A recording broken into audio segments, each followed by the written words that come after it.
સાથે હું છું મિત્તલ ખાણિયા। મોટા સમાચાર સામે આવી રહ્યા છે।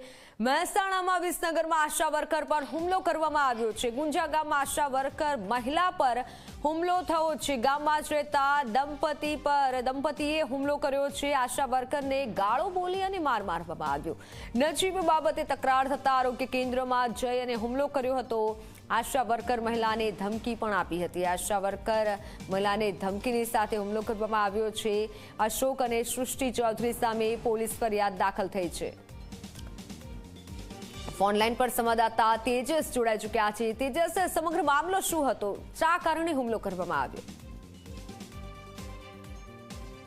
સમગ્ર ઘટના છે કહી શકાય કે સામાન્ય સાઈડ આપવા મામલે તકરાર દરમિયાન જે છે ત્યાં હુમલો કરવામાં આવ્યો હોવાની હાલમાં તો પ્રાથમિક માહિતી મળી રહી છે। સામાન્ય જે સાઈડ આપવા મામલે આશા વર્કર ને જે છે તે અપશબ્દો બોલવામાં આવ્યા હતા। ત્યારબાદ જે છે તે દંપતી દ્વારા આરોગ્ય કેન્દ્રમાં ઘૂસીને મહિલા આશા વર્કર ઉપર જે છે તે હુમલો કરવામાં આવ્યો હતો। તેને મારવાનો પણ જે સ્પષ્ટપણે જે આ વિડીયોમાં જોઈ શકાય છે કે તેને માર મારવામાં આવ્યો તે પ્રકારનું દ્રશ્યો જે છે તે સામે આવે છે। હાલમાં તો જે આ દંપતી દ્વારા આરોગ્ય કેન્દ્રમાં ઘૂસીને રજીસ્ટર પણ ફેંકી દીધું હતું। સાથે સાથે નોકરી કેવી રીતે કરો છો તે પ્રકારની પણ ધમકી આપવામાં જે છે આવી હતી। હાલમાં સમગ્ર મામલે અશોક ચૌધરી અને સૃષ્ટિ ચૌધરી નામના દંપતી સામે વિસનગર તાલુકા પોલીસ મથકે જે છે હાલમાં તો ગુનો નોંધાવા ગયો છે।